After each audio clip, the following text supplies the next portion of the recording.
దేశవ్యాప్తంగా కరోనా కేసులు పెరుగుతుండడం తీవ్ర కలకలం రేపుతుంది. ఈ క్రమంలో ఆంధ్రప్రదేశ్లో కరోనా పాజిటివ్ కేసులు నమోదు కావడం భయాందోళనలకు కారణమవుతుంది. ఇటీవల రాష్ట్రంలో పాజిటివ్ కేసులు వెలుగు చూసిన నేపథ్యంలో ప్రభుత్వం అప్రమత్తమైంది. అన్ని జిల్లా కేంద్రాల్లో కరోనా ప్రత్యేక వార్డులు ఏర్పాటు చేసింది. ఇటీవల రాష్ట్రంలో ముగ్గురికి కరోనా పాజిటివ్గా నిర్ధారణ అయినట్లు వైద్య ఆరోగ్య శాఖ తెలిపింది. ఏలూరు కలెక్టరేట్లో పనిచేసే 4 సిబ్బందికి కోవిడ్ లక్షణాలు కనిపించడంతో వారు ఏలూరు సర్వజన ఆసుపత్రి VRDL ల్యాబ్లో పరీక్షలు చేయించుకున్నారు. నిన్న విడుదలైన రిపోర్ట్లో ముగ్గురికి పాజిటివ్గా తేలింది. వైద్యులు వారికి హోమ్ ఐసోలేషన్లో ఉండాలని, తగిన చికిత్స తీసుకోవాలని సూచించారు.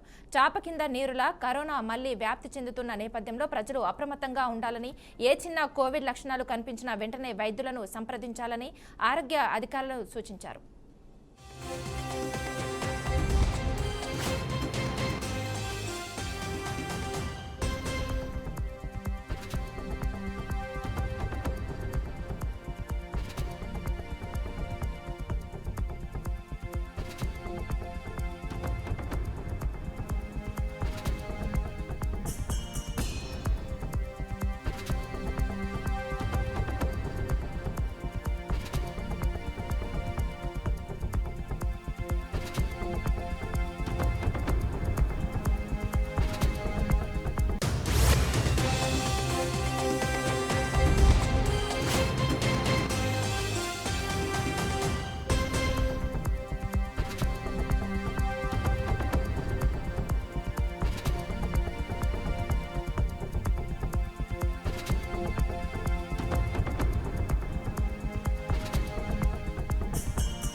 దేశవ్యాప్తంగా కరోనా కేసులు పెరుగుతుండడం తీవ్ర కలకలం రేపుతుంది. ఈ క్రమంలో ఆంధ్రప్రదేశ్ కరోనా పాజిటివ్ కేసులు నమోదు కావడం భయాందోళనకు కారణమవుతుంది. ఇటీవల రాష్ట్రంలో పాజిటివ్ కేసులు వెలుగు చూసిన నేపథ్యంలో ప్రభుత్వం అప్రమత్తమైంది.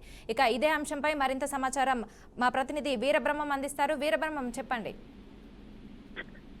మనస, ఇటు ప్రపంచ మహమ్మారి అయినటువంటి కరోనా వైరస్ అయితే 3వ దఫా అయితే స్లోగా స్ప్రెడ్ అవుతున్నటువంటి పరిస్థితి కనిపిస్తుంది. మొదటగా ఏదైతే మన పక్కన ఉన్నటువంటి కేరళ రాష్ట్రం ఉందో, కేరళ రాష్ట్రంలో మొదటి కేసు నమోదైంది. ఆ తర్వాత తమిళనాడు, ఆ తర్వాత కర్ణాటక, మహారాష్ట్ర ఇలాగా వెళ్తూ ఉన్నటువంటి నేపథ్యంలో ఇటు ఆంధ్రప్రదేశ్ సంబంధించి కూడా కరోనా కేసులు అయితే రోజు రోజుకి పెరుగుతున్నటువంటి పరిస్థితి. తాజాగా మనం చూసుకున్నట్లయితే గత 10 రోజుల క్రితం తణుకు ప్రాంతానికి సంబంధించి ఒక వ్యక్తి కరోనా పాజిటివ్ వచ్చింది. ఆ తర్వాత ఏలూరులో ఒక ఇద్దరు దంపతులు, వృద్ధాప్యంలో ఉన్నటువంటి ఇద్దరు దంపతులకు సంబంధించి కరోనా సంబంధించినటువంటి సిమ్టమ్స్ ఉంటూ వారిని వైద్య పరీక్షలు చేయగా ఈ కరోనా పాజిటివ్ గా గుర్తించడం జరిగింది. వీరిద్దరిని కూడా విజయవాడ ఆసుపత్రిలో పెట్టడం జరిగింది.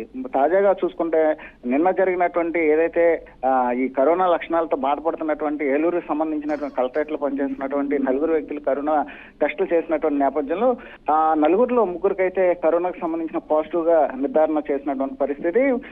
ఇలా చూసుకుంటే వెళ్తే ఇటు ఉమ్మడి పశ్చిమ గోదావరి జిల్లా వ్యాప్తంగా చూసినట్లయితే సుమారుగా 6 ఇప్పటికీ కరోనా పాజిటివ్ సంబంధించిన కేసులు నమోదైనట్టుగా ఇటు వైద్య అధికారులు వెల్లడించడం జరిగింది. మొత్తానికి చూసుకుంటే ఏదైతే కరోనా వైరస్ ఉందో ఈ వైరస్ సంబంధించి ప్రజలు అప్రమత్తంగా ఉండాలి, జాగ్రత్తలు తీసుకోవాలని ఇప్పటికే వైద్య ఆరోగ్య శాఖ అధికారులు అయితే చెప్పడం జరిగింది.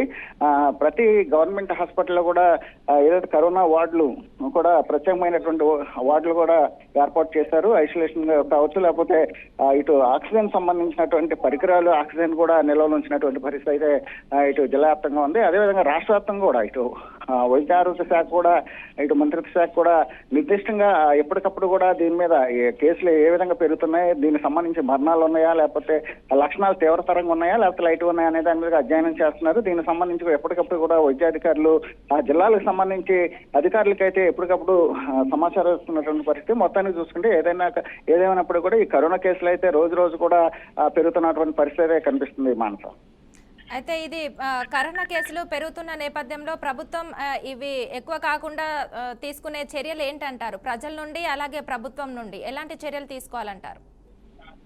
ఇప్పటికే ఇటు వైద్య ఆరోగ్య శాఖ చూసుకున్నట్లయితే కేంద్ర ప్రభుత్వం నుంచి కూడా నిర్దిష్టమైనటువంటి ఆదేశాలు అయితే ఇవ్వడం జరిగింది. ప్రతి ఒక్కరు కూడా మాస్క్ ధరించాలి. అదేవిధంగా బహిరంగ ప్రదేశాల్లో కూడా ఇతర వ్యక్తులు ఉన్నప్పుడు దూరం పాటించాలని, అదేవిధంగా ఈ కరోనా సంబంధించినటువంటి వ్యాధి ఒకరి నుంచి ఒకరు స్ప్రెడ్ అవ్వకుండా తగినటువంటి జాగ్రత్తలు తీసుకోవాలని చెప్పేసి నిర్దిష్టమైనటువంటి ఆదేశాలు జారీ చేసింది. అదేవిధంగా రాష్ట్రానికి సంబంధించిన వైద్య అధికారులు కూడా జిల్లా వైద్యాధికారులకు ఒక సూచన చేయడం జరిగింది. ఏదైనప్పటికీ కూడా ఈ కరోనా వైరస్ సంబంధించి చూసుకున్నట్లయితే 2020లో అయితే మొదటి దఫా వచ్చినటువంటి నేపథ్యం, తర్వాత రెండో దఫా, ఈ రెండు దఫాల్లో కూడా కొన్ని లక్షలాది మంది ప్రాణాలు అయితే కోల్పోయారు. అయితే ఈ మూడోసారి కరోనా వైరస్ కూడా ప్రబలుతున్నటువంటి నేపథ్యంలో ఇప్పటికే కేంద్ర రాష్ట్ర ప్రభుత్వాలు కూడా తగినటువంటి జాగ్రత్తలు తీసుకుంటున్నారు. ప్రజలు కూడా అప్రమత్తం చేస్తున్నారు. దీనికి సంబంధించి ప్రతి గవర్నమెంట్ హాస్పిటల్ కావచ్చు, లేకపోతే వైద్య ఆరోగ్య శాఖకు సంబంధించి నిధులు వస్తున్నటువంటి ఏదైతే ఆరోగ్యశ్రీ కేంద్రాలు ఉన్నాయో ప్రతి హాస్పిటల్లో కూడా ఈ కరోనాకు సంబంధించినటువంటి వార్డులు, ప్రత్యేక వార్డులు ఏర్పాటు చేశారు. అక్కడ ఆక్సిజన్ ఏర్పాట్లు చేశారు. ఏదేమైనా ఇప్పుడు కూడా ప్రజలు కూడా పూర్తి స్థాయిలో అప్రమత్తం చేస్తున్నారు. ప్రజలు కూడా జాగ్రత్తగా ఉండాలని చెప్తున్నారు. ఎవరికైనా సరే ప్రాథమికంగా ఇటు జ్వరం కావచ్చు, లేకపోతే గొంతు నొప్పి కావచ్చు, ఈ కరోనా సంబంధించిన సిమ్టమ్స్ ఉన్నప్పుడు ఎవరైనా సరే ఇమీడియట్ గా వ్యాధి స్ప్రెడ్ అవ్వకుండా ముందుగానే టెస్ట్ చేయించుకుని దానికి సంబంధించినటువంటి హోమ్ ఐసోలేషన్ కావచ్చు, లేకపోతే ఆ వ్యాధి తీవ్రతను బట్టి హాస్పిటల్లో జాయిన్ అవ్వాలని ఇప్పుడు వైద్యాధికారులు చెప్తున్నారు. మనస ఓకే, థ్యాంక్ యూ వీరబ్రహ్మం.